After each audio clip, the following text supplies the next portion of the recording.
Are you curious as to how to budget as a yoga teacher? I'm glad you're here because that's what I'm talking about today.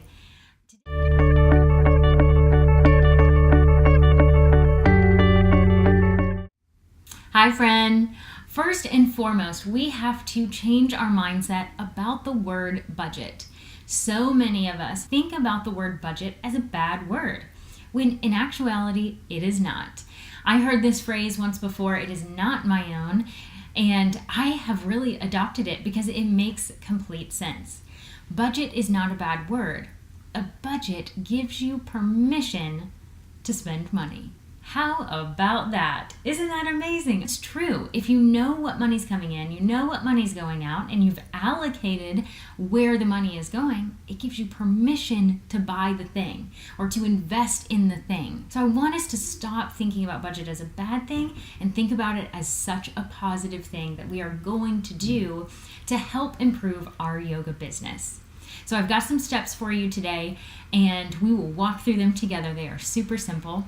Step number 1 is read the book Profit First. This book is by Mike Michalowicz, and if you follow me at all, you know that I am a huge proponent of reading this book. What this book explains and he helps to walk you through in terms of budgeting is really thinking about it instead of, I make this, here are my expenses, whatever is left over is the profit. He changes the mindset and has profit first. So owner's pay is in there. Yes, you deserve to be paid.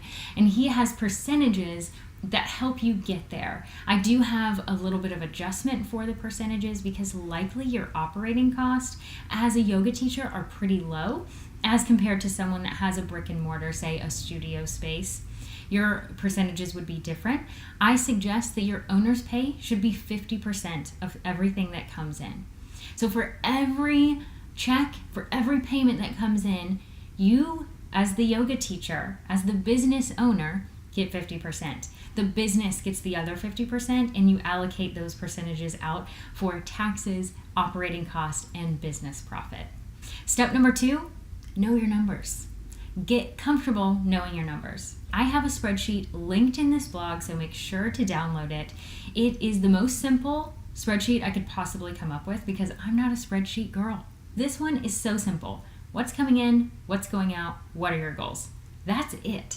Number 3 goes in line with that, and it's to track your numbers. So on an ongoing basis, whether it makes sense weekly or monthly for you, I want you to track your numbers. Input where you're teaching, how much you're getting paid, and what you're paying for and expensing out of the business. Did you go to coffee with someone? Are you expensing some of your lunches? What about your gas? These are things that need to be expensed to your business and not to your personal finances. Either in a spreadsheet, keep it simple, or you can use some really awesome apps.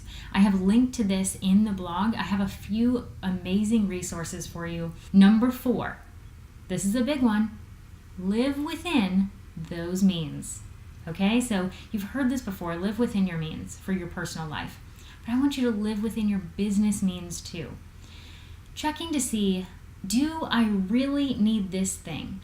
Is this an investment into my business? So think about, is it an investment or is it an expense that needs to happen, or this is an expense that doesn't need to happen?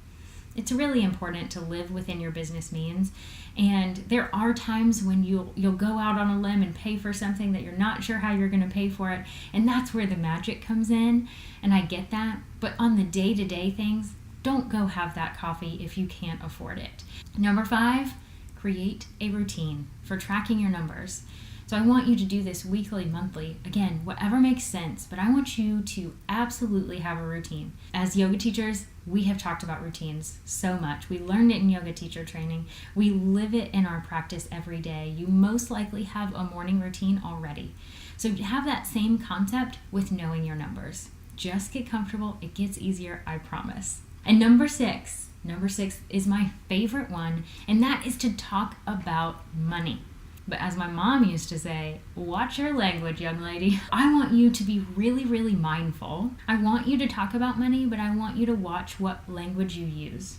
I have the books linked in this blog as well, but You Are a Badass at Making Money by Jen Sincero is so good. If you have not read that book, please do. Please go buy it right now. I'm giving you 2 books as homework on this one.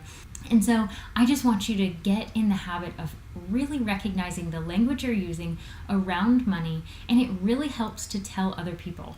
So I actually read that book with 2 of my business friends, and we held each other accountable. When one of us would say something about money, or I'm not sure I can charge this, whatever the case may be, we would challenge each other. And it was so, so helpful. So I highly encourage that you talk about money, watching the language, and share this experience with someone else. So those are the 6 steps, but as promised, you have a next best step. And your next best step, if you do nothing else after learning and listening to all of this, all I want you to do is know your numbers. I want you to download the spreadsheet and start looking at your numbers. If you do nothing else, that is going to get you further.